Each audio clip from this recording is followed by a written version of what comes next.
are calling for. It's high time. They've been in government for 3 years. They made promises they either never intended to keep or they didn't cost out, and they should be accountable for that, and that's the focus of the motion today. There will be 1 minute and 30 seconds, perhaps time for one short question and answer remaining, and questions and comments after the honourable member for Lakeland's speech when the House next resumes on this topic. Statements by members. Déclaration de député. The honourable member for Kelowna Lake Country. Mr. Speaker, on behalf of the constituents of my riding of Kelowna Lake Country, it gives me great pleasure to recognize our community's contribution to Canada's efforts in the 2018 Winter Olympics. Competing in her third Olympic Games, Kelsey Serwa of Kelowna is leading the charge for women's ski cross. Kelsey won silver at the Sochi Olympics in 2014 and placed 5th at the Vancouver Olympics in 2010. Tess Critchlow will compete tonight in women's snowboard cross. Julia Ransom of Kelowna competed in the women's biathlon. Ian Deans of Lake Country has been named an alternate for Team Canada's men's ski cross. And Bob Ursel will coach the South Korean national men's curling team. Mr. Speaker, currently Canada's team is doing very well overall, with 13 medals, ranking 3rd amongst all countries. We are immensely proud of our team. Go Canada, go! The honourable member for Prince George, Peace River, Northern Rockies. Thank you, Mr. Speaker. And today I'd like to recognize Northern BC's own Denny Morrison. Denny is no stranger to Canadians into this place, as he's had 3 previous appearances in 3 previous Olympics. But, Mr. Speaker, he just didn't appear and compete in the previous Olympics. He also medaled with a bronze in Sochi, a silver in Sochi, a silver in Turin, and a gold in Vancouver. But, Mr. Speaker, this isn't his greatest achievement, in my opinion. Simply making it to Pyeongchang 2018, I believe, is his highest achievement. After suffering near-fatal injuries after a motorcycle accident a number of years ago. I just would like to list the injuries just to highlight how great of a comeback this was.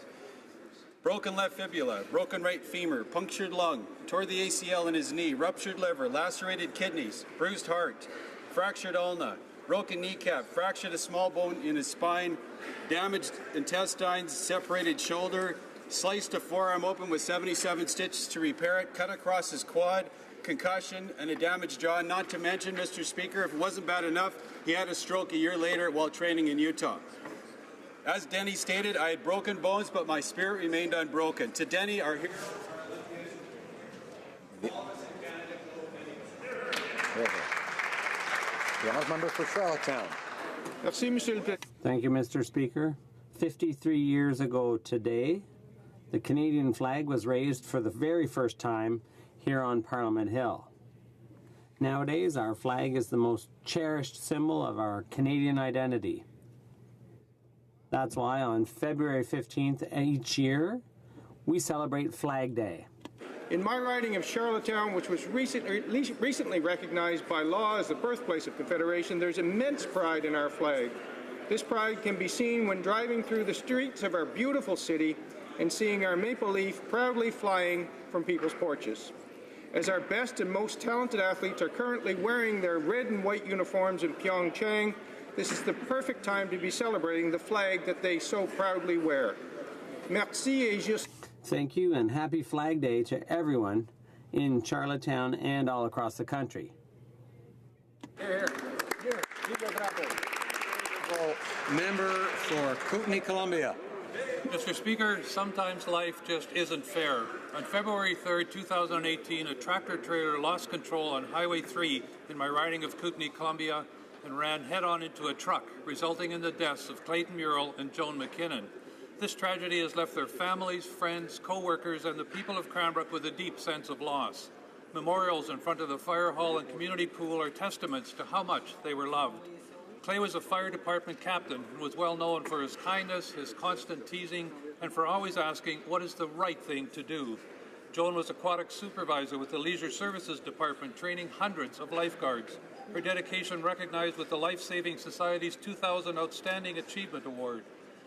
Her staff speak of Joan's caring, grace, and her mantra, let it go. With Joan and Clay's passing, heaven received 2 beautiful souls. We wish them much love, everlasting peace, and an endless trail ride. Mr. Speaker, sometimes life just isn't fair. The honourable member for Mississauga East Cooksville. Mr. Speaker, I rise today to celebrate the grand reopening of the Active Adult Centre of Mississauga in my riding of Mississauga East Cooksville. The centre aims to enrich the lives of Mississauga seniors by keeping them active, independent, and involved in the community. It offers a colorful range of over 80 weekly social, recreational, health, and multicultural programs, yoga, line dancing, cooking classes, senior seminars on health. The Active Adult Centre was established in 1992, thanks to a group of concerned citizens who wanted to help maintain a high quality of life in the aging community. Since its inception, it has become a central hub for the community and currently has over 1,700 members.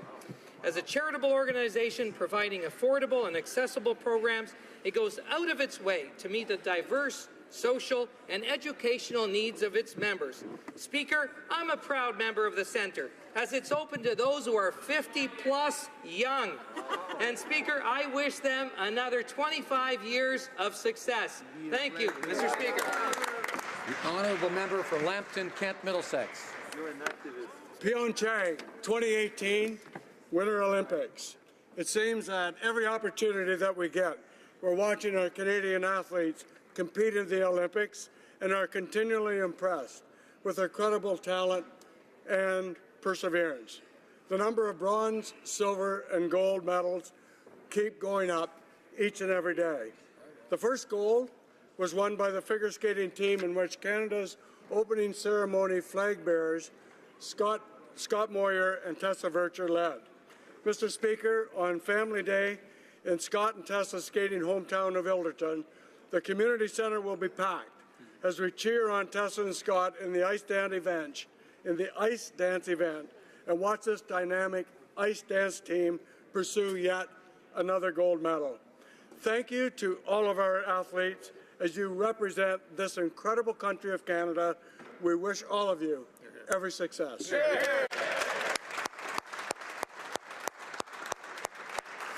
honourable member for Newmarket Aurora. Mr. Speaker, this past Sunday was a golden day for Canada. Thousands of people in Newmarket Aurora cheered on Team Canada's figure skaters as they danced their way to gold in the team event.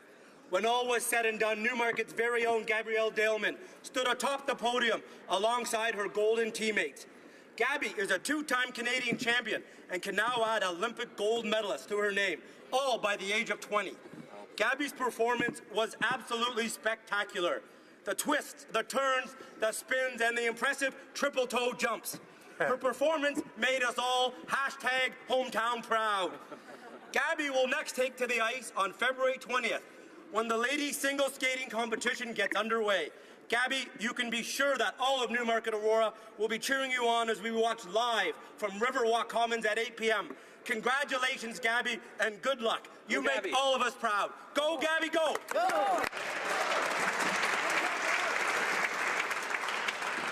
I did one of those spins playing hockey once, but that was by accident. The honourable member for Kildonan, St. Paul. Thank you, Mr. Speaker. On the third Monday of February, celebrated in some other provinces as Family Days, Manitobans choose to commemorate a hero. Within his lifetime, his actions led to the foundation of our great province. The first Louis Riel Day was celebrated on February 18, 2008. This decision was made in the face of decades of racism and marginalization of the Métis people. This was a decision to work towards reconciliation. Today, Louis Riel is recognized as Manitoba's founding father, but his legacy reaches far beyond the borders of our province. His story is the story of a true leader, brave, resilient, unwavering in the face of racism and injustice. On this day, we invite you all to consider the unsung heroes of your communities and join us in celebrating the 10th Louis Riel Day.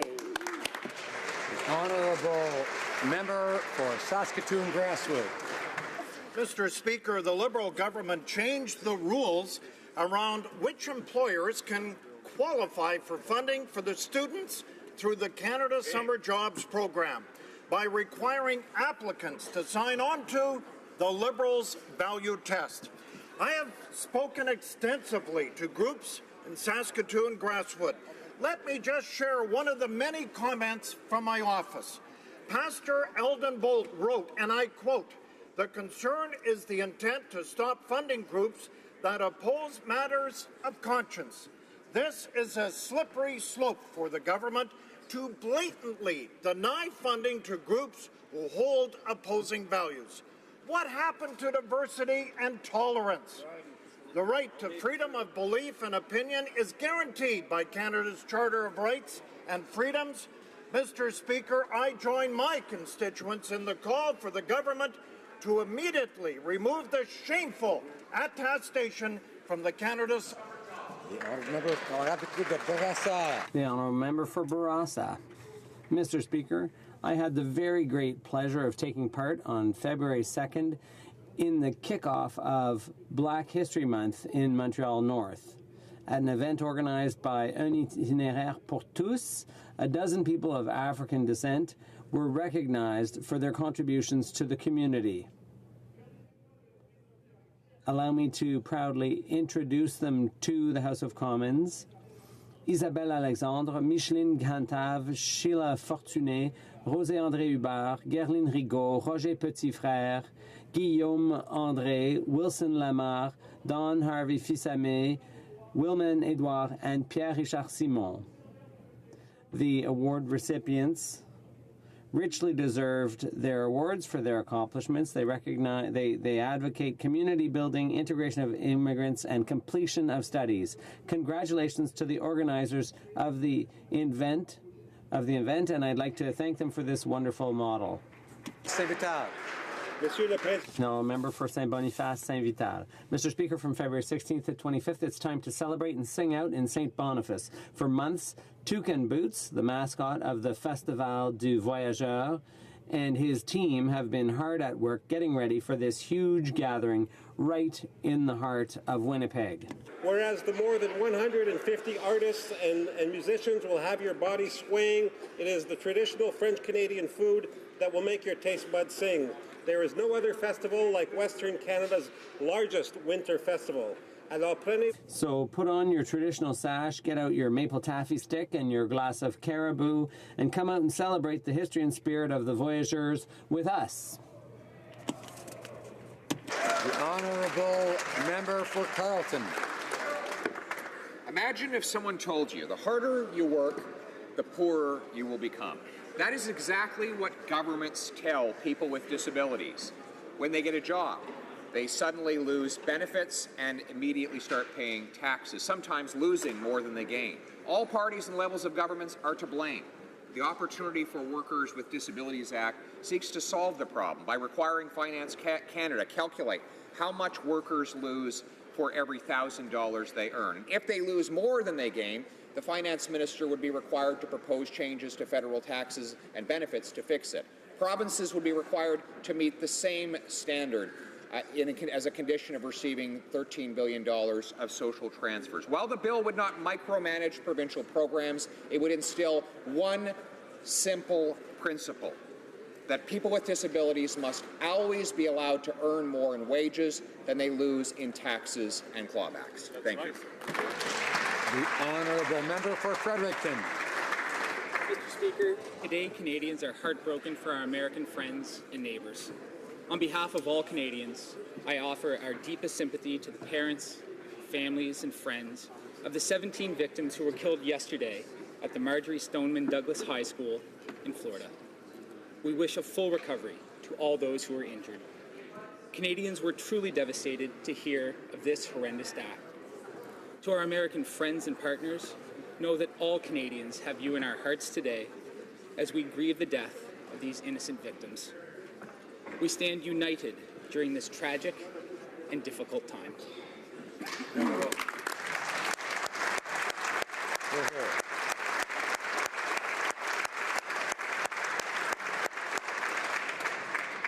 The honourable member for Timmins, James Bay. Mr. Speaker, when I think of the future of our nation and the immense task of reconciliation, I am not only hopeful, I know better days are coming. Why? Because I've seen the future, and it is young people on Have a Heart Day, Indigenous and non-Indigenous youth across this nation are marching and organizing for the rights of Indigenous children. And being with the young people on the Hill today brought me back to that moment in 2008 when 13-year-old Shannon Kustashian, who had never seen a real school, made history when she called out the government and said children were no longer going to live in third world conditions and hopelessness. And Shannon never lived to see that beautiful school that bears her name, but the young people have taken up her fight. And their message to government is the same urgency. Children have only one childhood, and once it's gone, it can never be restored. It is up to us as parents, adults, and politicians to make Shannon's dream and the dream of every Indigenous child in this country a reality. Let's make it happen. The Honourable Member for Richmond, Arthabaska. Mr. Speaker, yesterday morning, some kids probably woke up more excited than others about going to school to learn, see their friends, and grow up. No one could imagine the kind of tragedy in store for them yesterday. By the end of the day, sadly, 17 people had been killed and 14 others were injured after a high school shooting in Florida. This was a heinous act that leaves families, friends, and the entire community reeling. As a former teacher, principal, and father, this tragedy strikes a chord with me. This type of tragedy should never happen, especially in a school setting where kids play, study, make friends, and grow up. They should all feel safe at school. Our thoughts are with the families and friends of the victims and the wounded, lest we forget the 17 individuals who will never come home from school. Thank you, Mr. Speaker.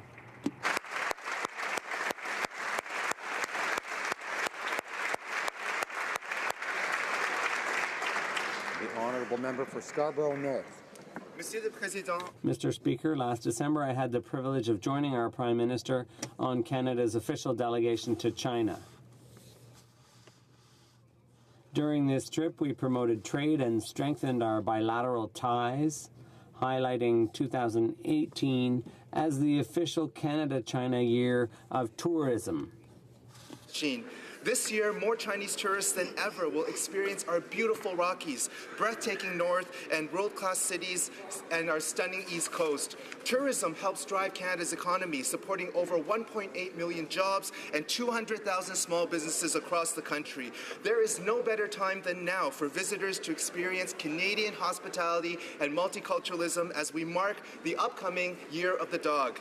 The dog is an animal known for its friendship, loyalty, and kindness, traits that make Canada the successful and welcoming nation it is today. This Lunar New Year, I wish all Canadians and visitors to Canada a joyous and jubilant year ahead. 新年快乐，恭喜发财。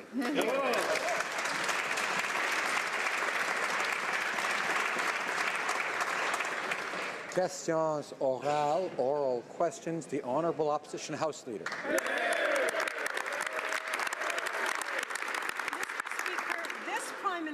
Has disrespected and has not been honest with our veterans. During the campaign, he said that Liberals will honour our sacred obligation to veterans and their families. Well, he has done anything but honour them. He has instead insulted them by saying that they are asking for more than he can give. Our veterans have given so much, Mr. Speaker, and the Prime Minister always seems to have something for everyone else. Why won't the Prime Minister hear our veterans' legitimate concerns? The Honourable Minister of Fisheries. Mr. Speaker, not only have we heard the legitimate concerns of veterans, we've also acted. Canadians know that our government is committed to the well-being of veterans and their families. Our Canadian Armed Forces members and veterans deserve to know that they will be supported if they become ill or injured. Veterans were disillusioned, Mr. Speaker, by 10 years of neglect under the previous Conservative government. Our government has invested over $10 billion to increase compensation for pain and suffering, to provide a pension for life, something we committed to Canadians, and will continue to support the brave men and women who served Canada and are now our veterans. The Honourable Opposition House Leader. Well, that minister can rant and rave and pat himself on the back all he wants, but he can tell that to veterans who are on the Hill today. Maybe at the same time he can tell them why he and his colleagues voted against a bill yesterday that would restore respect, dignity, and fairness to our veterans. Maybe he can explain which of these three things he feels our veterans don't deserve. Maybe it's respect he thinks they don't deserve. Is it dignity he thinks they don't deserve? Is it fairness? Is that what he thinks they don't deserve? What of those three things is too much to ask of this government? Honourable Minister of Fisheries. Mr. Speaker, we believe that those three things are exactly what our veterans deserve, and that's exactly what our government has delivered and will continue to deliver. And, Mr. Speaker, it's a bit ironic to hear a member who served in the previous Conservative government talking about respecting veterans. We'll take no lessons from a party that cut staff, closed offices, underfunded veterans programs. Mr. Speaker, we committed to reopening those offices. We committed to supporting Canada's veterans, to give them a pension for life option. That's what we've done, and we won't stop continuing to support our veterans.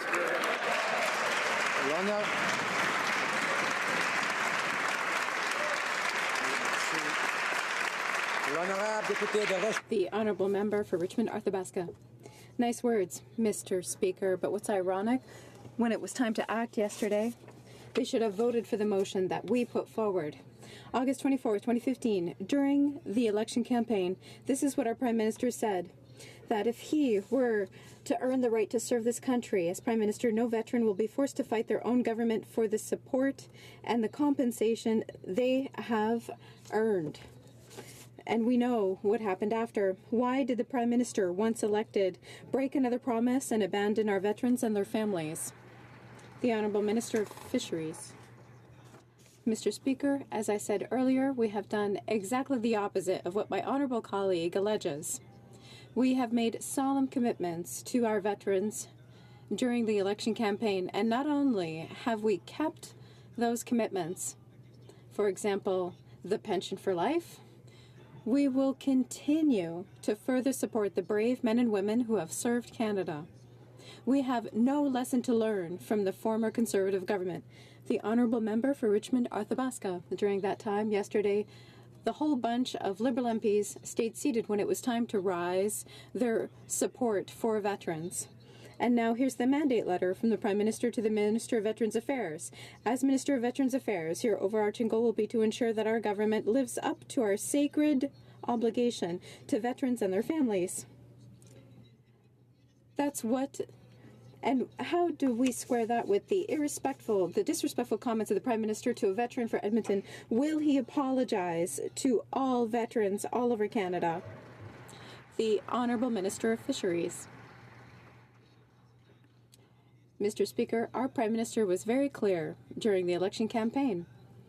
My colleague from the Liberal Caucus, my colleague for Veterans Affairs, everybody was extremely clear that we keep the solemn commitment toward our veterans. We've delivered on the promise of a pension for life, a commitment that we made during the election campaign.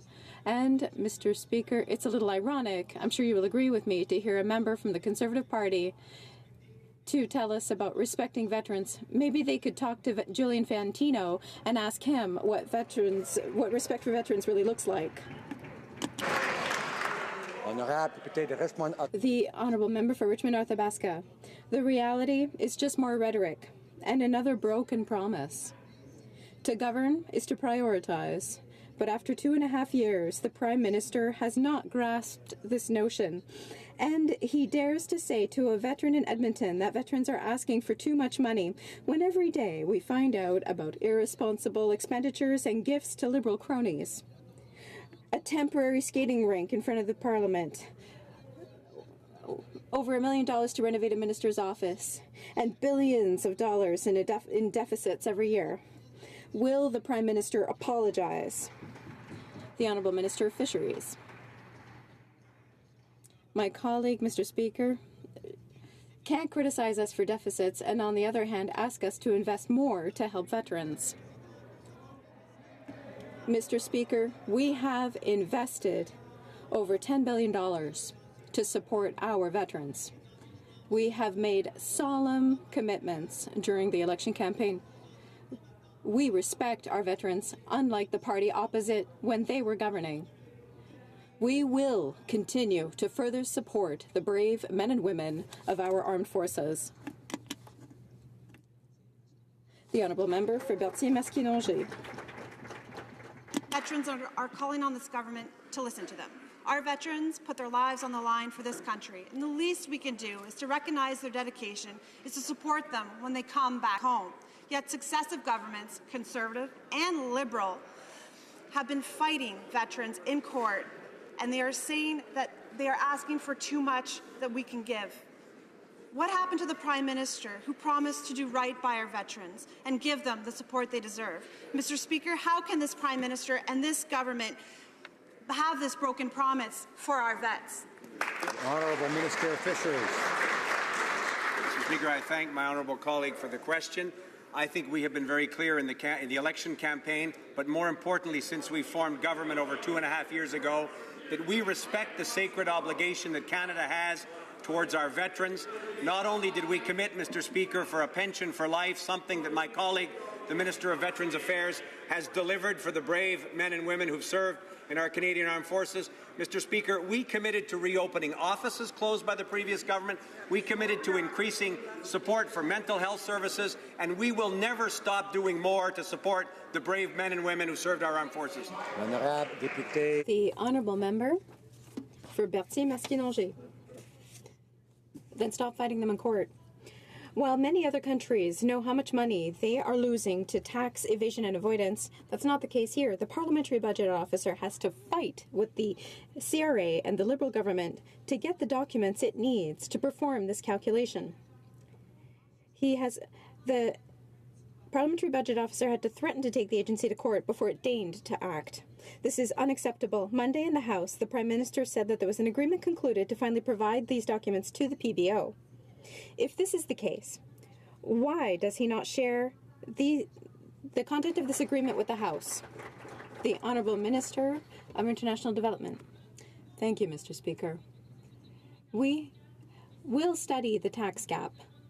Unlike our predecessors, we have chosen to adopt a fact-based approach, and we'll provide the Parliamentary Budget Officer with the information that was requested while making sure that the data is anonymized.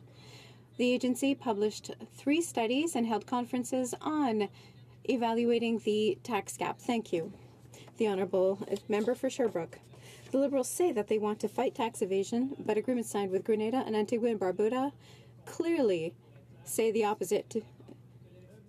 Revenues from a business that is operated by a Canadian business be paid to the parent company in Canada as dividends that are exempt from Canadian tax. That can't be any clearer. It's in the agreement. How can the government and the minister defend such terrible agreements? The Honourable Minister for International Development. Thank you, Mr. Speaker. Let me be clear. Tax cheats can no longer hide. We are working very closely with our international partners. This is a worldwide problem, and there is no simple solution. We have accepted the International Convention for Exchanging Information with our OECD partners. But the reality is Liberals have signed the worst tax haven treaties ever, and they should not be proud of that at all. Now, hundreds of millions of dollars is pouring into the cannabis industry from some of the world's most notorious tax havens. Liberals say that's okay. The Guardian newspaper reports that Canada is known as the land of snow washing, where bad money goes to be laundered, all because of the strange inaction of this government. Why are they refusing to crack down on tax havens? Is it because there are so many Liberal insiders involved? Why are they so irresponsible? The Honourable Minister of International Development. Thank you. Mr. Speaker, our government is firmly committed to fighting tax evasion. That is why we invested nearly $1 billion over the last 2 budgets. The agency is now able to evaluate risk for multinational corporations, and every year it reviews transactions worth more than $10,000 in 4 jurisdictions. August the 24th, 2015, the Prime Minister made this pledge to veterans. Quote, "If I earn the right to serve this country as your Prime Minister, no veteran will be forced to fight their own government for the support and compensation they have earned, end of quote. That's when he was trying to get elected. Now that he's in power, he's fighting our veterans in court because they're asking for too much. But all they ever wanted was for him to keep his promise. Will the Prime Minister do the honorable thing and apologize for breaking his promise to veterans? The Honourable Parliamentary Secretary to the Minister of Veterans Affairs. Mr. Speaker, we are committed to the well-being of veterans and their families. Our Canadian Armed Forces members and veterans deserve to know that they will be supported should they become ill or injured. Veterans were disillusioned by 10 years of neglect under the previous government, and that's why our government invested over $10 billion to increase compensation for pain and suffering, to increase income replacement for veterans on vocational or social rehabilitation, and for those veterans who cannot return to work. We've restored access to critical services, reopened 9 offices, and hired 460 staff. We're focused on their mental health and creating education opportunities. They deserve better than this. Honourable Member for Yorkton Melville. Mr. Speaker, is it possible to respect a person and mislead them at the same time? On April 20th, 2016, the Prime Minister said, I put forward a mandate letter for our Minister of Veterans Affairs that asked him to respect the sacred obligation we have as a country towards those who serve. Yesterday, the Prime Minister stood in this House and voted against respecting this sacred obligation. He and every Liberal member of this House should be completely ashamed of themselves. Why should veterans believe any promise that this Prime Minister... The Honourable Parliamentary Secretary. Mr. Speaker, as I've said, we're committed to the well-being of veterans and their families. We've delivered on a promise for a pension for life option, a plan designed to help veterans live a full, productive life post-service. The new pension for life option is monthly payment for life. It is to recognize pain and suffering, it is tax-free, and provides replacement income of 90% of veterans' pre-release salary, indexed annually for life, those who need it. The Conservatives had 10 years to make changes, and veterans were asking for. They did nothing but close offices, ignore veterans, and leave money on the table. Thank you. The Honourable Member for Beauport-Limoilou. Mr. Speaker, December 9, 2014. The member for Papineau solemnly said, and I quote, "We have a sacred obligation to veterans." During this time, the member for Papineau claimed that as future Prime Minister, he would be the ultimate defender of veterans and of their rights. Why has he so disconcertingly renounced his own words and promises in 2015? Mr. Speaker, I am pleased to rise once again to talk about what we are doing for veterans and their families. Let me give you a few examples. An aviator with 5 years of service will get significantly more in compensation for pain and suffering over the course of her life. She will also have access to all the Veterans Affairs offices, including the 9 offices reopened under our government. The Pension for Life offers real support to veterans and their families. We have listened. This is what veterans have to say. The position of the government is stupefying. To say that it has, or rather that the Prime Minister has no sacred obligation towards veterans runs counter to what he said during the election campaign. The Prime Minister and veterans in 2015 made a solemn promise, hand on heart, that never, ever would veterans have to go to court to get their rights. Words in vain, nothing less.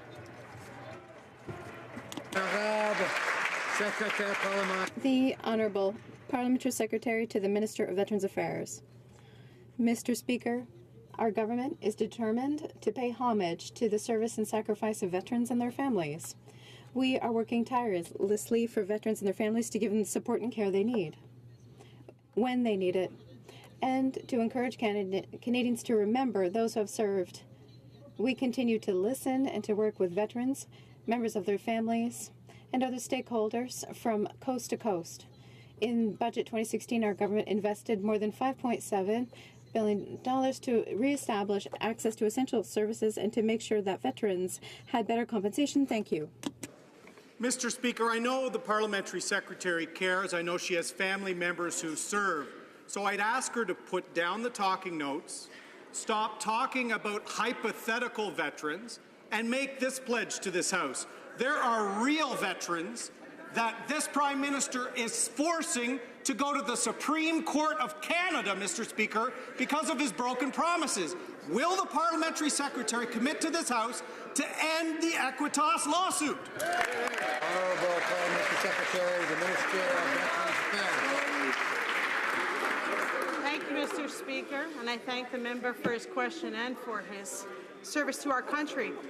I talk to veterans every day, Mr. Speaker, and I'm committed to those veterans. And those veterans call me all the time, and they're frustrated because why? That previous government brought them to court in 2012. We are committed to serving those who served us before, and I had the great pleasure of discussing that with them directly. Merci.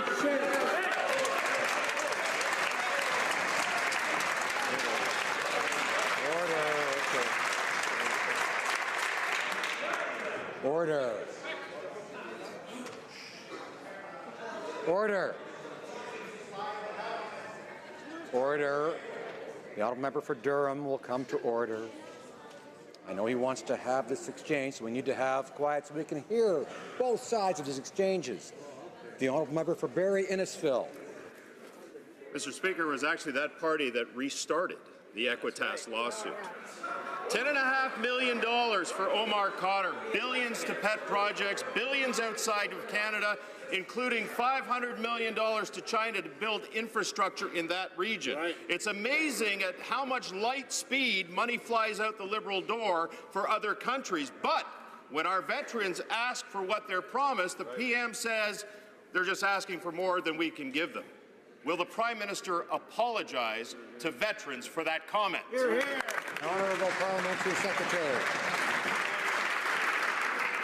Mr. Speaker, I have some numbers too. $10 billion that went to veterans. 10 offices reopened that were previously closed by that government. We have made commitments to the Canadian Armed Forces members, the veterans, and their families. We've delivered on them. In 2 short years, we've made great progress, but there's so much more to do. And as I've said earlier today in this House, I ask all parties to come together for our common cause, to support our brave men and women in uniform who wore that flag on their shoulders. Thank you. The honourable member for Essex. Today we learned that the TPP text is still not ready and the side letters won't be made public until the agreement is signed. The Liberals promised to be transparent on trade, but they continue to be silent on exactly how the TPP will affect our industries and our workers. And shockingly, we also learned that the Liberals' progressive trade agenda is nothing more than smoke and mirrors. This deal has no Indigenous chapter, no gender chapter, and no improvements to the labour chapters. For all their talk, what exactly do the Liberals think is progressive about the TPP? The Honourable Minister of International Trade. Mr. Speaker, the member for hard work on the committee. As this morning I informed the committee, I said, and she will recall, that in the TPP for the first time, we have an enforceable chapter for labour and the environment, Mr. Speaker. This is a great achievement for Canada, and this is something that this government realized because we improved on the texts that were left by the Conservative government, Mr. Speaker. And this agreement, as she well know, will open up a market of 495 million people, 14% of the world economy. We should all be proud, Mr. Speaker, that we're opening market that will provide prosperity for Canadians from coast to coast. The honourable member for Jean-Pierre. One of the most troubling aspects of Chapters 12 and 19 of the Trans-Pacific Partnership is the risk of seeing a new subcategory of vulnerable and exploitable foreign workers. They won't have access to citizenship or to permanent residency in Canada, and companies will be able to take advantage of them. Not a word from the Liberals on the way this will affect workers arriving in Canada and those who are already here. What are the Liberals doing to guarantee that businesses will not try to cut their costs by taking advantage of badly paid employees instead of hiring Canadian workers that are well trained? The Honourable Minister of International Trade. I would like to thank my colleague for her question. Mr. Speaker, Canadians want a trade program that is ambitious, but not at the price of the environment and not at the price of workers. That is what we have done with the Trans-Pacific Partnership. We have a chapter on the environment and the chapter on workers' rights, which will be enforceable. That is why I think the member should be glad that for once we stood up for Canada's workers, and we will continue to do so in all our trade agreements. The honourable member for Mégantic-Lérable. No matter what the cost, the Liberal government wants to legalize marijuana for July 1st. And what is the rush? Police chiefs, psychiatrists, provinces are asking for more time, and the Prime Minister is just charging right ahead without listening to anyone. Anyone? Actually, there are millions involved, from tax havens, from the Prime Minister's Liberal cronies. What's good for the Liberal Party is not necessarily good for Canadians. This doesn't smell right. When will they stop turning a blind eye to money coming from tax havens? The Honourable Minister of Health. Mr. Speaker, our government is legalizing cannabis very strictly to make sure our youth don't have access. We are acting to make sure that profits stay out of the hands of criminals. The current approach does not work. It has allowed criminals to generate profits, and it has failed to keep cannabis out of the hands of our children. It's easier for kids to buy cannabis than cigarettes. That is why our government has taken important steps and tabled a bill to make sure that cannabis will be legalized and that it will be strictly regulated. Thank you, Mr. Speaker. The Honourable Member for Beauport-Côte-de-Beaupré, Île-de-Lion, Charlevoix. There's a hint of a Liberal scandal in the air, Mr. Speaker. While the Prime Minister tries to convince us that legalizing pot is intended to fight organized crime, the media have informed us that 40% of the amounts invested in Quebec companies that are producing marijuana is coming from tax havens. Therefore, it's impossible to know who is investing. But we know that many Liberal cronies have both hands in the cookie jar. Can the Prime Minister table in this House the lists of investors, or will we have to ask for a commission of inquiry? The Honourable Parliamentary Secretary to the Minister of Public Safety. Mr. Speaker, we've been clear that any individual or organization that controls more than 25% of an organization involved with cannabis will have to be subject to a full security clearance. But let's be clear. The current regime is an absolute failure. Cannabis is the highest use among youth anywhere in the world, and 100% of the profits currently go to illicit organized crime. In the United States, we've seen that number go all the way down to 28% in states that have legalized it. We want zero. Order. The Honourable Member for Calgary Rocky Ridge. Mr. Speaker, provinces, municipalities, police services and health authorities are all struggling with unanswered questions to meet the Prime Minister's deadline for the legalization of marijuana. Meanwhile, Quebec media reports say hundreds of millions of dollars are flowing anonymously into Canadian marijuana companies from tax havens, companies collected to Liberal insiders. What steps is this Prime Minister taking to ensure that legal marijuana trade doesn't start off being financed by dirty money laundered by Liberal insiders? The Honourable Parliamentary Secretary. Mr. Speaker, I was very clear, and I'll reiterate. Any individual or organization that has more than 25% interest will be subject to background checks, and that doesn't matter if it's Julian Fantino or any other individual. And secondly, the reality is that organized crime today controls 100% of the profits. That's $7 billion. It's a situation that is utterly unacceptable. We have one of the worst records in the world. The previous tactics didn't work. We want to see 0% in the hands of organized crime. Honourable Member for Calgary Rocky Ridge. Well, Mr. Speaker, yesterday the Prime Minister patted himself on the back for the money he claimed was going toward fighting offshore tax evasion. We know that most of the $24.5 billion that the CRA says that it plans to find will mostly be domestic and will probably actually never be collected. Meanwhile, millions of dollars of mystery money are pouring into Liberal-connected marijuana companies. Is this what taking organized crime out of marijuana looks like? The Honourable Parliamentary Secretary. Mr. Speaker, I'll tell you what taking money out of organized crime doesn't look like. the last 10 years of Conservative government, where $20 million a day went into the hands of organized crime, where $7 billion a year funded gangs and funded violent activity in our country. It is utterly unacceptable, and that's why Canadians voted for a new approach. We are utterly committed to following the example that we've seen in other jurisdictions where legalization has radically shrunk the amount of money going to organized crime. No numbers low enough for us, Mr. Speaker. We want zero. Order. I'm sure that the honourable member for Chilliwack, Hope, and others know the standing order that provides we're not to interrupt when someone else has the floor, and we are to wait until we have the floor before we speak around here. The honourable member for Laurier-Sainte-Marie. Mr. Speaker, the Liberals love to claim that that Canada is a world leader on LGBTQ rights. But we haven't seen this government do anything about the rapid deterioration of the rights of these communities in Indonesia. The Indonesian Parliament is about to criminalize LGBTQ communities with sentences of up to 12 years in prison.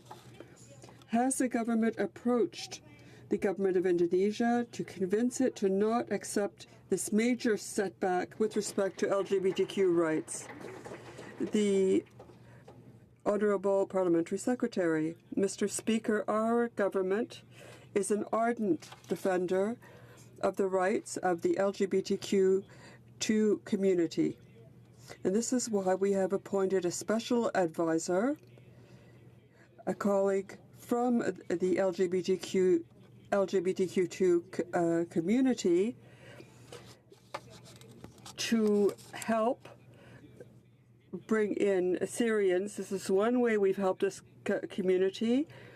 We've also helped to fight against people who betray the rights of this community. At the same time, when my partner and I lived in Indonesia, it was a nation that prided itself on secularism, pluralism, and tolerance. A year ago, my partner and I wrote a personal letter to the President of Indonesia expressing concern about the emerging campaigns of hatred and violence directed at the LGBTQ community.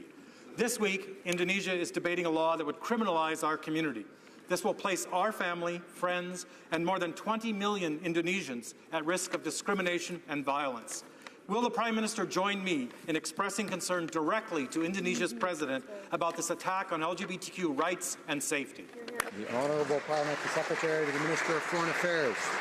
Mr. Speaker, the promotion and protection of the human rights of all people is essential to our international engagement, and we will always condemn persecution of LGBTQ2 communities and individuals wherever they take place around the world. We've been a tireless advocate for the LGBTQ2 community. We've introduced legislation to protect the rights of LGBTQ2 people in Canada. We've prioritized LGBTQ2 refugees. We've added a Gender X designation on the Canadian passport. We've repeatedly deplored their persecution around the world. Our record speaks for itself when it comes to LGBTQ2 communities. Honourable Member for St. Catharines. Thank you very much, Mr. Speaker. Canadians' confidence in our electoral system is vital for our democracy. They know that one of the best ways to build and maintain that confidence is with openness and transparency. 5 years ago, our party led the way by being the first to disclose our members' expenses online. All other parties have followed our example.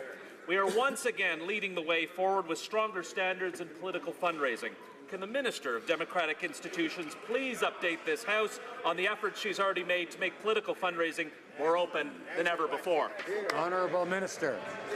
Thank you, Mr. Speaker, and I'd like to thank my honourable colleague from St. Catharines for his questions. I am so pleased that the House passed Bill C-50 at third reading this week. Legislation that represents the next step in the strengthening of our political fundraising rules, making fundraising events involving ministers and party leaders more open and transparent than ever before. I was disappointed, however, that the official opposition voted against openness and transparency in fundraising. However, I look forward to the next step and the progress of making sure that Canadians have more information than ever before when it comes to political fundraising events here in Canada. Thank you, Mr. Speaker. I'm getting the impression the honourable member for Barrie Innisfil didn't hear what I was saying about not interrupting. I know he knows the rules, and I'm sure he'll want to not do that in future. The honourable member for Lakeland.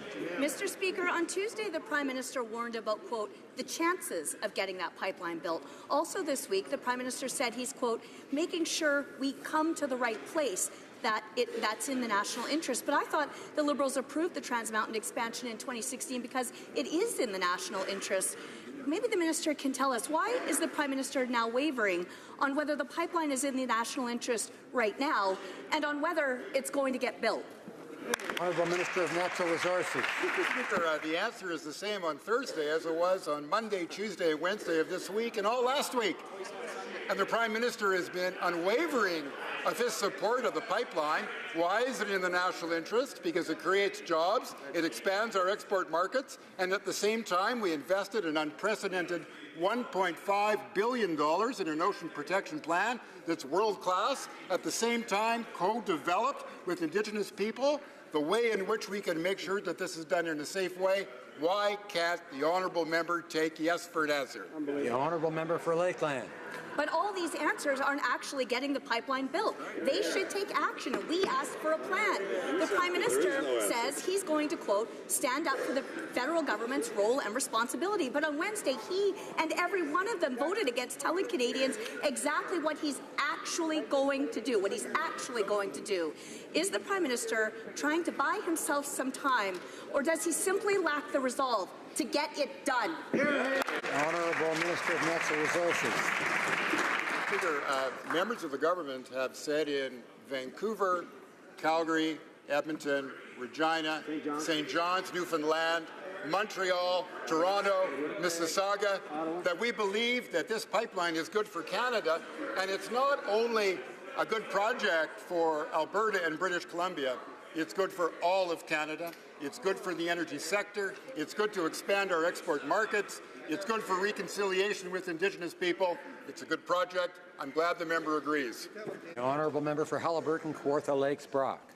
Mr. Speaker, the Prime Minister's failure to bring provinces together is sabotaging the Trans Mountain expansion. This Prime Minister declares support but does nothing. It's no wonder oil and gas companies are packing up and heading south. This project is in Canada's vital national interest. It will create jobs and opportunity across the country. Every day of inaction creates the climate of uncertainty.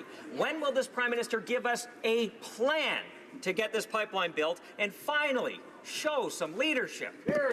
Honourable Minister.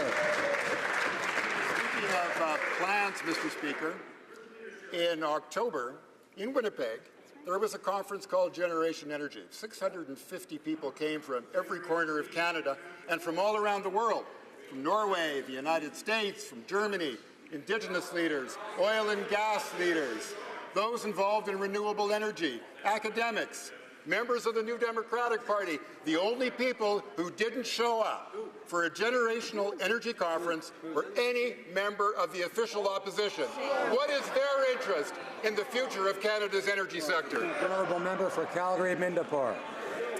Mr. Speaker.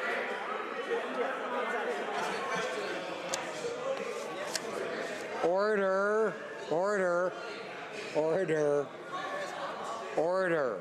The honourable member for Calgary Midnapore has the floor For the and Prime wishes to Minister's ask a question. And I'm going to ask her to start now. Mr. Speaker, the Prime Minister's inaction is threatening to kill the Trans Mountain Pipeline project. He's done nothing to de-escalate an all-out trade war between provinces and is risking our national unity. The Liberals clearly have no plan, except for crossing their fingers and wishing for the best.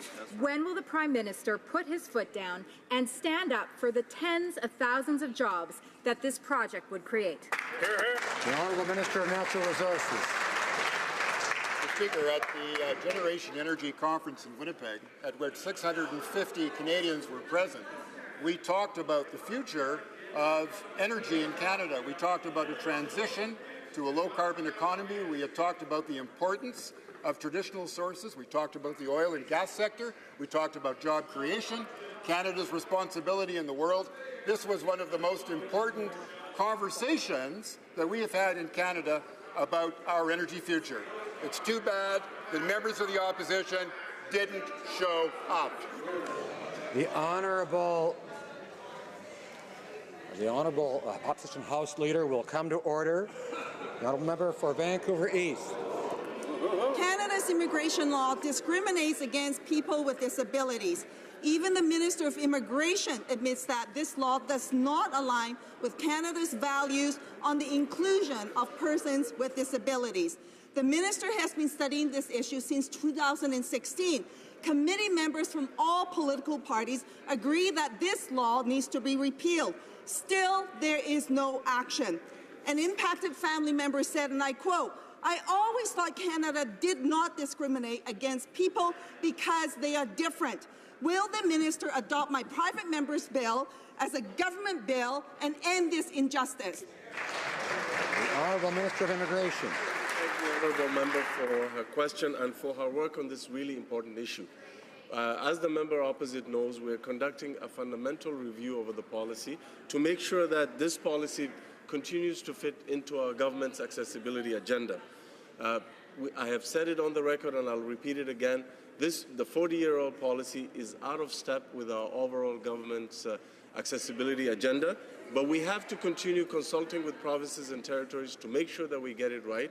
Part of the reason we were waiting is to also hear from the Immigration and Citizenship and Immigration Committee, of which the Honourable Member is a member as well. The Honourable Member for Courtenay Alberni. Mr. Speaker, yesterday in this House, the Prime Minister spoke about his government recognizing and respecting Aboriginal rights. Yet his government has spent over $19 million of Canadian taxpayers' money in litigation, fighting against the recognition and implementation of the rights of 5 Nuu-chah nations on the west coast of Vancouver Island to catch and sell fish. The Liberals must put words into action. They must do as they said yesterday and truly recognize and respect Indigenous rights. Simple question: when will this government stop seeking to redefine and diminish the rights of these 5 First Nations? The Honourable Minister of Fisheries. Mr. Speaker, yesterday the Prime Minister reaffirmed our commitment to reconciliation and a renewed nation-to-nation relationship with Indigenous peoples as we look to create a recognition and implementation of rights framework. Mr. Speaker, the work has already begun. This morning, I was pleased to extend an offer to the 5 nations to facilitate the transfer of licenses and quotas for ground fish, salmon and shellfish. This is a concrete action taken in the spirit of reconciliation, and I look forward to doing more with Indigenous peoples on the West Coast and right across the country to advance this important issue. The Honourable Member for Louis Saint-Laurent. Mr. Speaker, the Finance Minister published a report on the state of public finances. Do you know what the findings are? We'll get back to budget balance in, wait for it, 2045. Mr. Speaker, these people had promised a balanced budget in 2019. They were only off the mark by a mere 26 years. Will the Minister tell us when we will get back to budget balance? 2045? Or perhaps they don't know. The Honourable Parliamentary Secretary to the Minister of Finance.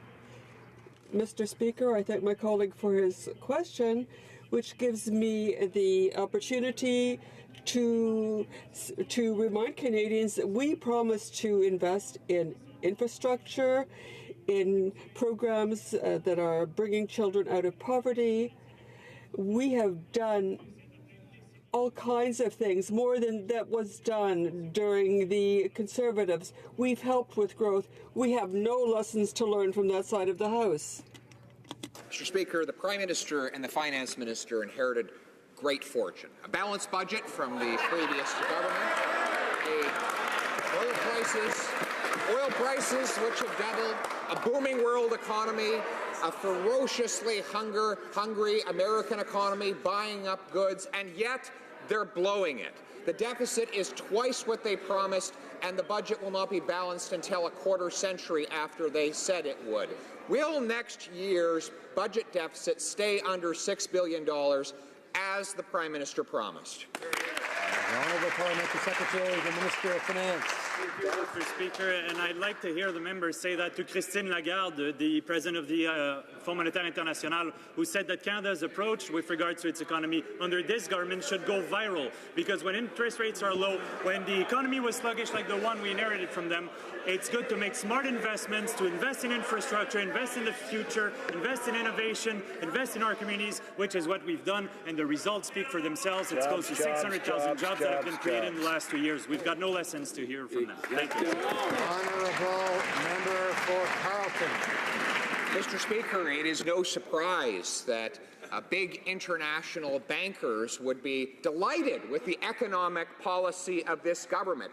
This big borrowing government is the delight to any wealthy bondholder that wants to make money off of the interest payments that taxpayers will be forced to give them. So it is no surprise that Christine Lagarde and others like her would be supportive of this policy. We stand on the side of the working class taxpayer that has to pay the bills in this country. When will this government do the same?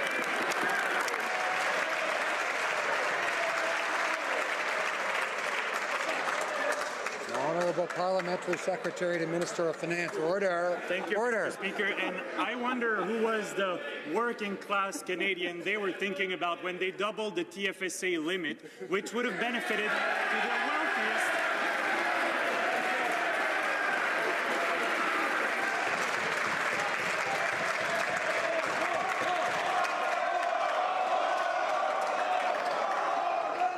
It's always nice to see the House in a good mood on Thursdays. The Honourable Parliamentary Secretary. Order. I wonder, Mr. Speaker, how many of their constituents have $11,000 at the end of the year to put in their TFSA limit. They cheer for that, just like they cheered sending checks to families of millionaires. We decided to take a different approach to help those who need it the most with the Canada Child Benefit, with GS for seniors, Mr. Speaker, where we're helping 900,000 seniors with close to $1,000 more per year. That's the steps we've taken to make this economy work for everyone. The Honourable Member for Pierrefonds-Dollard, Mr. Speaker. Countries are banking increasingly on their unique advantages and their specialties to promote economic development. We have several sectors that are rich in talent and which would allow our country to be well positioned to be a leader in globalization. We have to take advantage of these opportunities, which the government is doing. What is the government doing to take advantage of these opportunities? The Parliamentary Secretary, we have engaged to increase up to $950 million to support the Innova system. We're also putting money into superclusters. There are 5, which include small businesses, post-secondary schools, and other participating partners, including innovating industries. More than 50,000 new jobs for the middle class. Saskatchewan. Mr. Speaker, our thoughts and prayers are with the victims of the recent earthquake in Taiwan, among them 2 Canadians. On behalf of the official opposition, our deepest sympathies are with all of those who have been affected by this tragedy. At a time when nations should be coming together, the government on the mainland pushes ahead with its anti-Taiwan actions without even a respectful pause. So, Mr. Speaker, can the government update this House on how Canada is helping Taiwan in its time of need and explain why they have yet to join most other nations expressing public acknowledgement and solidarity with those killed in this tragedy? The Honourable Parliamentary Secretary to the Minister of Foreign Affairs. Certainly, we extend our deepest sympathies, as members of our government have in the House, to the people of Taiwan. At the same time, we are moving forward with an ambitious agenda to build a stronger relationship with China. We always focus on the promotion and protection of human rights when we meet with our Chinese counterparts, and we ensure that we work with them to expand the relationship, as members of this government have done at every level when they meet with their counterparts in China. Thank you, Mr. Speaker. Député de Rosemont. The Honourable Member for Rosemont-la-Petite-Patrie. Mr. Speaker, it's been 4 weeks that the Prime Minister has been promising 4 icebreakers for the Quebec City area. 4 from Davie Shipyard. It's been 4 weeks that workers have been waiting for an answer. They're waiting to see if they'd be able to recover their jobs. It's been 4 weeks that the government hasn't really moved. Promises are good, but a signed contract is way better. When will the government finally get real and sign a contract with Davie Shipyard and get these jobs back? The Honourable Minister. Mr. Speaker, the Davie Shipyards is a major shipyard, and we recognize the expertise of the workers at Davie. We're having a very positive relationship with Davie, and we're in discussions with the company to respond to needs of the Coast Guard and also to our needs for icebreakers. And we will be making decisions with Davie Shipyard.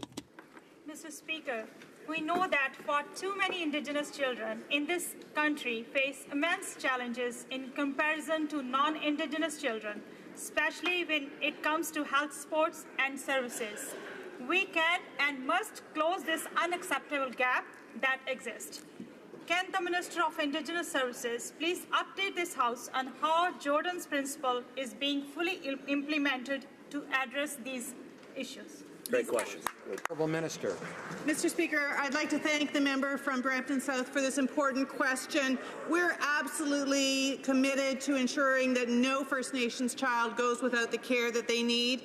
And since November of 2015, we've been able to approve 33,000 new requests for children under Jordan's principle, with over a 99% approval rate.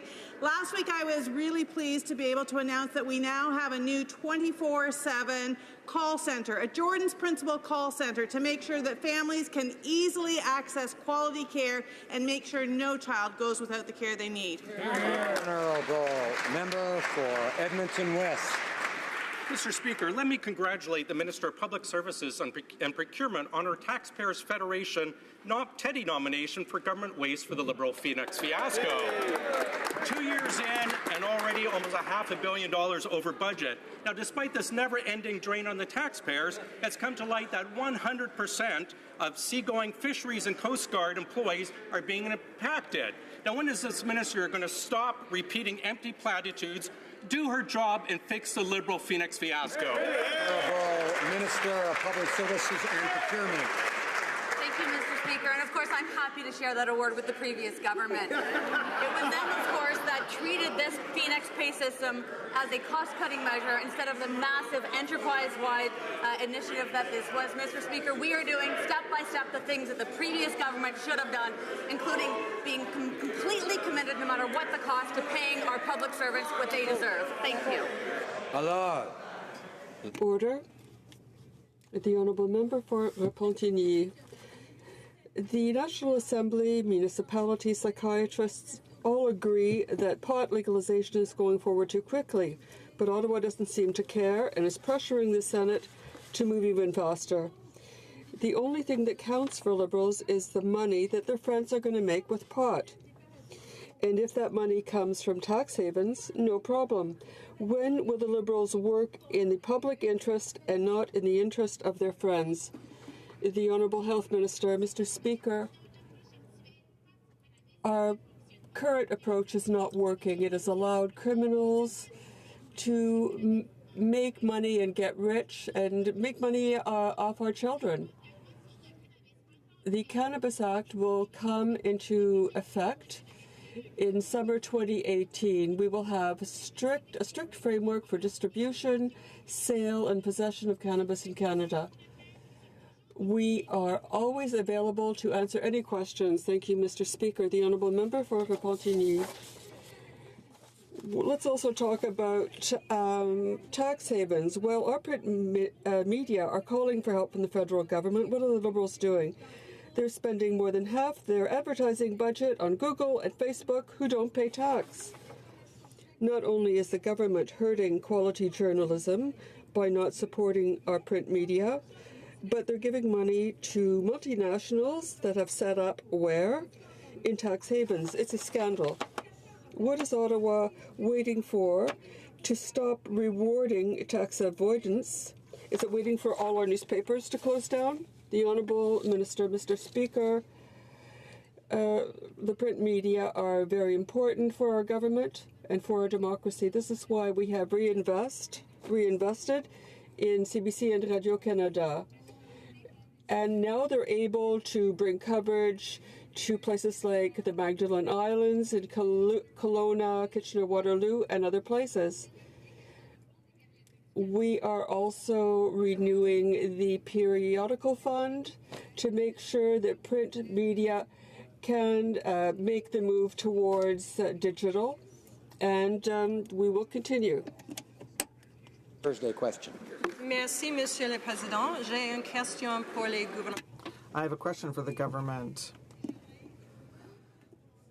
I hope that I will have a better answer than was given.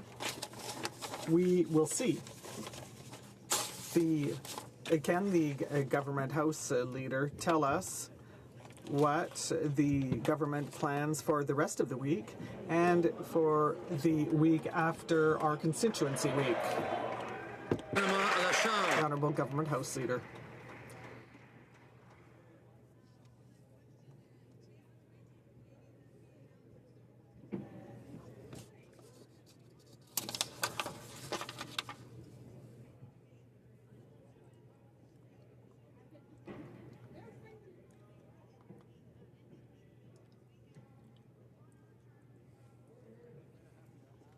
Honourable Government House Leader, wait a moment. The interpretation was not working.